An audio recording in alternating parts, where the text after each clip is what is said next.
Hey there, wise ones. Pull up that favorite armchair, wrap yourself in a warm blanket, and let's gather round for a story that'll grab your soul, shake it, and leave you pondering long after the last word fades. This ain't just any tale. It's a gut-punching, heart-wrenching saga from a village where a young girl's bright dreams got swallowed by greed, turning the sacred gift of life into a cursed bargain that shattered everything she held dear. My dear elders, this one's for you.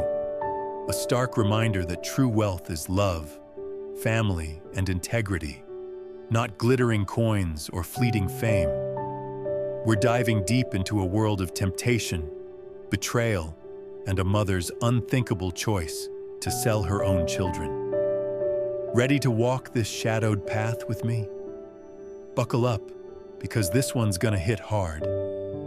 Picture a village called Umuora, nestled in a lush valley where the river hums soft tunes and mango trees sway like they're whispering ancient secrets.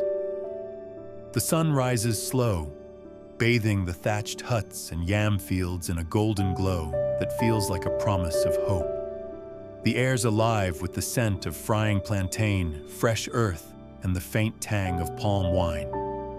Kids chase goats through dusty paths, their laughter blending with the cluck of hens and the chatter of women at the well.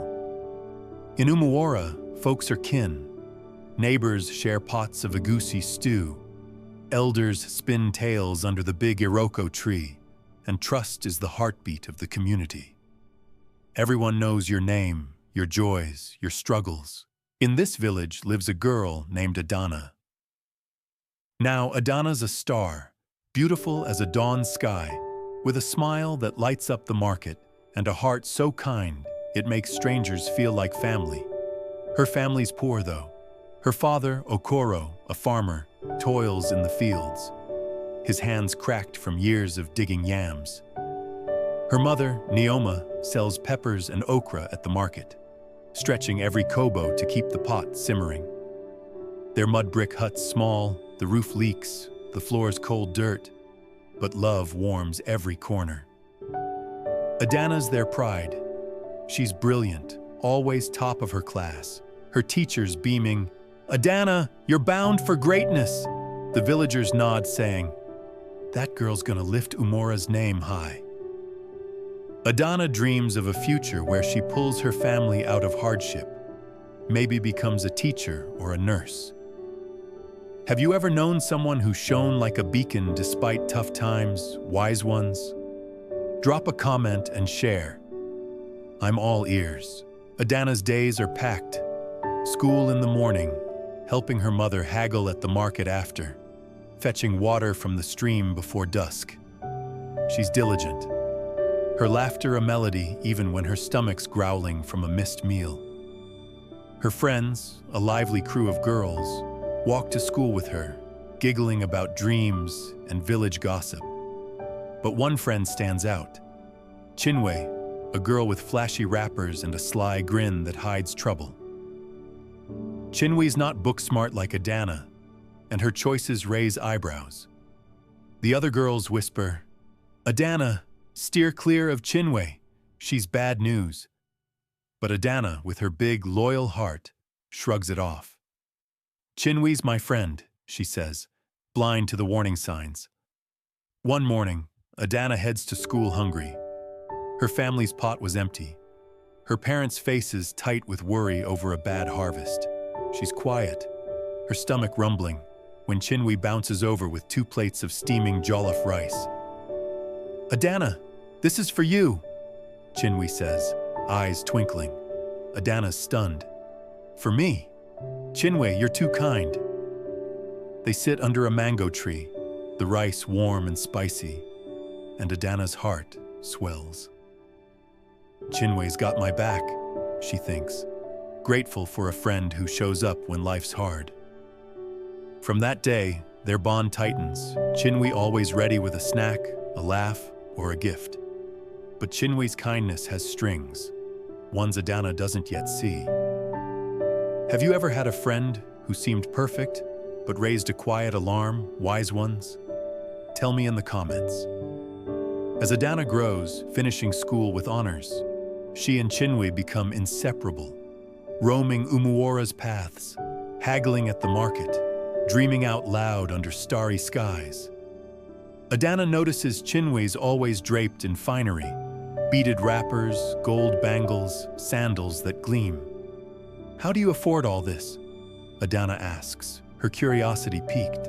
Chinwe glances around, then leans in, voice hushed. A man named Uche. He gives me money, buys me gifts. Adana's brow furrows. For what? Chinwe smirks, eyes glinting. I sleep with him, Adana. It's no big deal, easy money, and I get whatever I want. Adana's stomach churns. But what about pregnancy? Aren't you scared? Chinwe laughs, waving it off. I've got ways to handle that. Relax, it's nothing. Adana's shocked. Her upbringing screams, this is wrong, dangerous, sleeping with men for cash. It clashes with everything she values.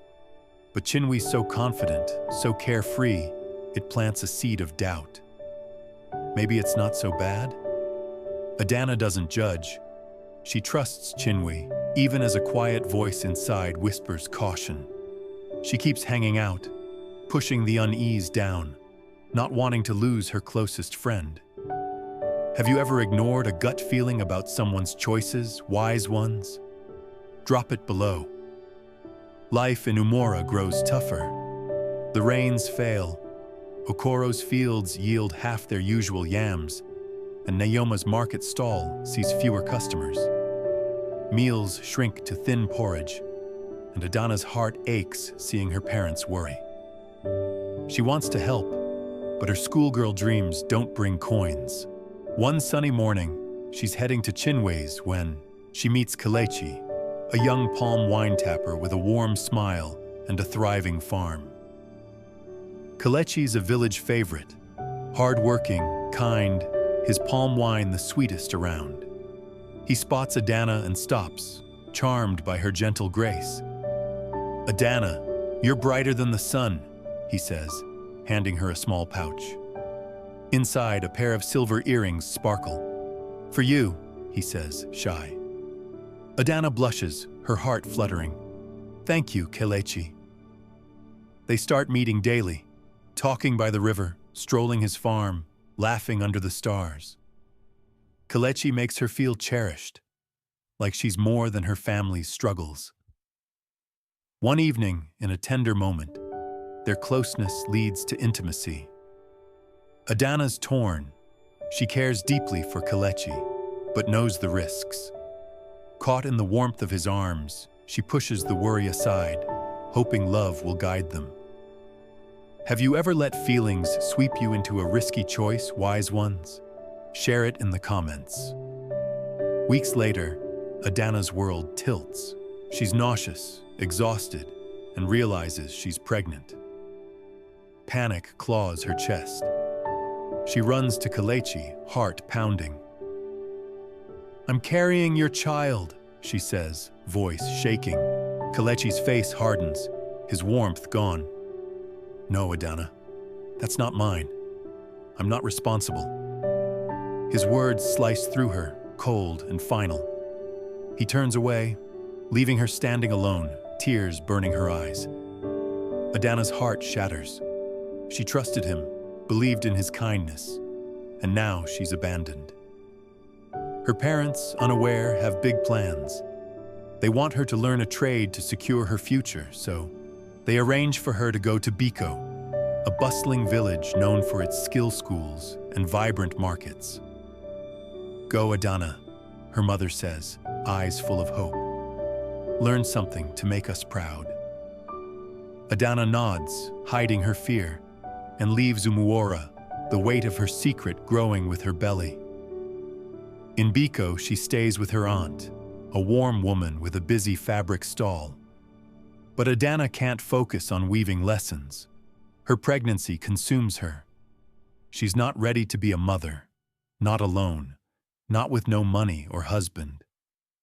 Desperate, she seeks Mama Nkechi, a midwife known for solving women's troubles. Mama Nkechi, Adana pleads. "I can't have this baby. Can you help?" The midwife's eyes are kind but stern. "It's too late to end it safely, child. It could kill you." Adana's heart sinks, but Mama Nkechi leans closer. "If you don't want the baby, you can sell it after it's born. There are wealthy folks who'd pay handsomely for a healthy child."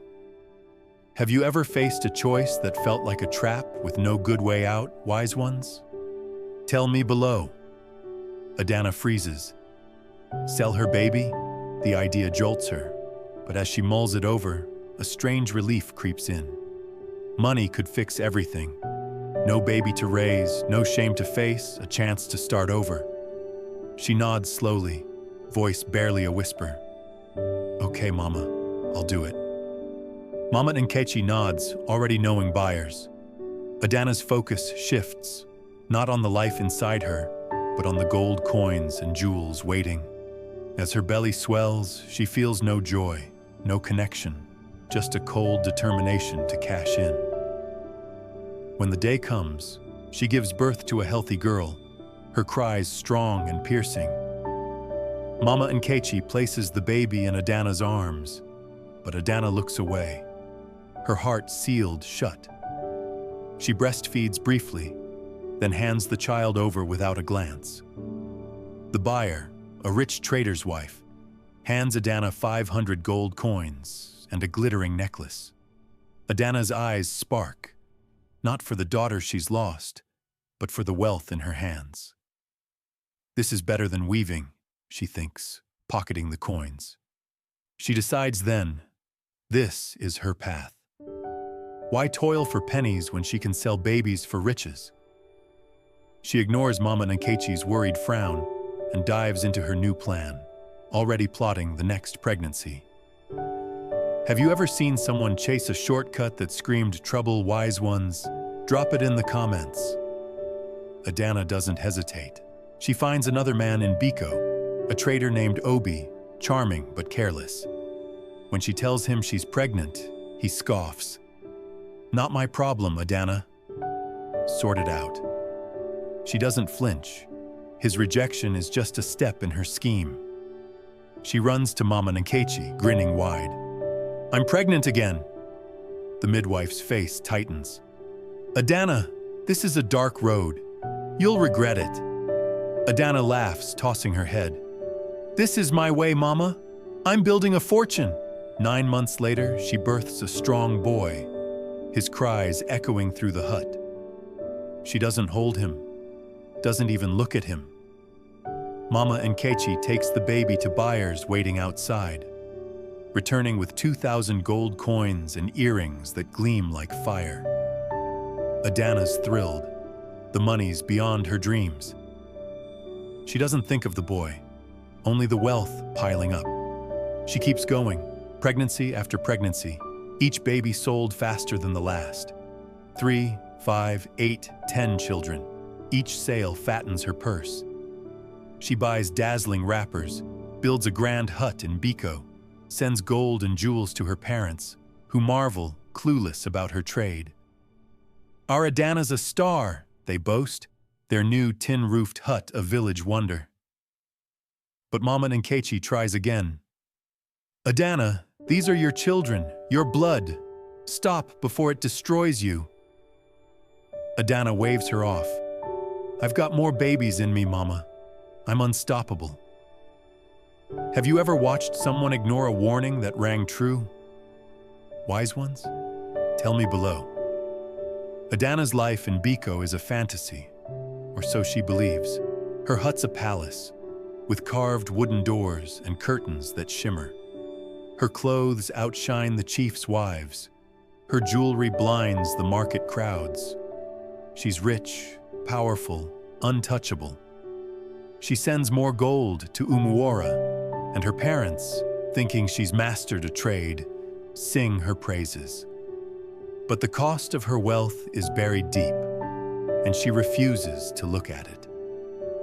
After years, she decides to return to Umuora, a vision of success, gold gleaming, wrappers flowing, her glow hiding the void inside. The village gasps. Is that Adana? They whisper, jaws dropping. Her old friend Chinwe sprints over, hugging her tight. You're a queen! The villagers throw a feast, drums pounding, palm wine flowing, marveling at her riches.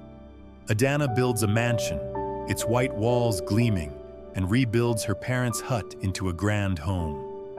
Men flock, proposing, drawn to her wealth, but she laughs them off. I don't need a husband, she says, content with her gold. Her parents, though, grow concerned. Adana, money isn't enough, her mother says softly. You need a family, children. Adana brushes it off, but their words linger, a quiet ache in her chest. She meets Chuka, a wealthy trader, kind and respected, with eyes that see her soul. He courts her gently, and she thinks, maybe this is what I've missed. When he proposes, she says yes, dreaming of a life complete. Their wedding's a spectacle. Music, dancing, the village toasting their union. Adana feels a spark of hope, believing she's won it all. Have you ever thought you had everything, only to feel something missing, wise ones? Drop it in the comments, but the dream cracks. 2 years pass, and Adana can't conceive. Chuka's mother, desperate for grandchildren, grows impatient. Why no child, Adana? She snaps, her voice sharp. A wife's duty is to bear heirs. The pressure builds, and one day, she erupts. You're barren, Adana. Leave my son. Devastated, Adana packs, tears streaming, and returns to her mansion. The marriage that promised joy now dust. Alone, surrounded by gold, she feels emptier than ever. She tries to remarry, but word spreads, she can't bear children. Suitors vanish, and whispers turn cruel. Adana's cursed, they say, their admiration souring. Then, Kalechi, the palm wine tapper, shows up at her door. Where's my child? He demands, eyes hard. Adana lies, voice steady. I lost it, Kalechi. A miscarriage. He leaves, doubtful. Days later, Obi arrives. Then another man from Biko, each asking, Where's my child? Miscarriage, she repeats, but her lies fray like old cloth. A villager who'd heard whispers in Biko overhears her. She didn't lose them, they tell the men. She sold them for gold. The truth ignites Umuora like a spark in dry grass. The men return, furious, a mob at their heels. Give us our children, Adana, they roar, fists raised, or we'll burn your house. Adana stands frozen, her empire crumbling, fear choking her. Have you ever seen lies unravel like a torn net, wise ones? Tell me below. Desperate, Adana flees to Biko, banging on Mama Nkechi's door. Help me find my children or I'm finished. The midwife sighs, her face heavy. You chose this path, Adana. Now face it. She hands her a list of buyers' names. Try, but they won't give them back. And don't return here. Adana travels far, villages, towns, cities, knocking on doors, pleading. Please, my child, she begs, voice breaking, but the families shut her out. This is our child now, they say, doors slamming. Some deny knowing her, others threaten to call the chiefs. Each rejection cuts deeper, her guilt a crushing weight. Her once proud stride falters, her fine wrappers dusty from the road. Exhausted, she returns to Umuora, empty-handed, her spirit broken. The villagers wait, their anger a storm. Where are our children? They demand, voices like thunder. Adana falls to her knees, sobbing. I tried. They're gone. Forgive me. Her parents, shattered by the truth, weep. Her mother, frail from shame, falls ill and dies. Her last words a plea for Adana to change. The village turns cold. Adana's no longer their star, but a symbol of greed's ruin. In a final act, She gives her wealth to the poor, gold, jewels, her mansion. But the villagers reject it, calling it cursed. With a small bundle, she limps away, settling in a shack at Umora's edge, living in solitude, haunted by the cries of the children she sold. Her story becomes a village legend, told by firelight to warn the young. Adana traded her future for gold and lost her soul. Wise ones, love, family, and truth are the real treasures. Greed only breeds regret. Hit that like button if this story stirred you. Drop a comment with your tale of choices and consequences. And subscribe for more stories that wake your heart. Stay blessed, stay wise, and I'll see you in the next one.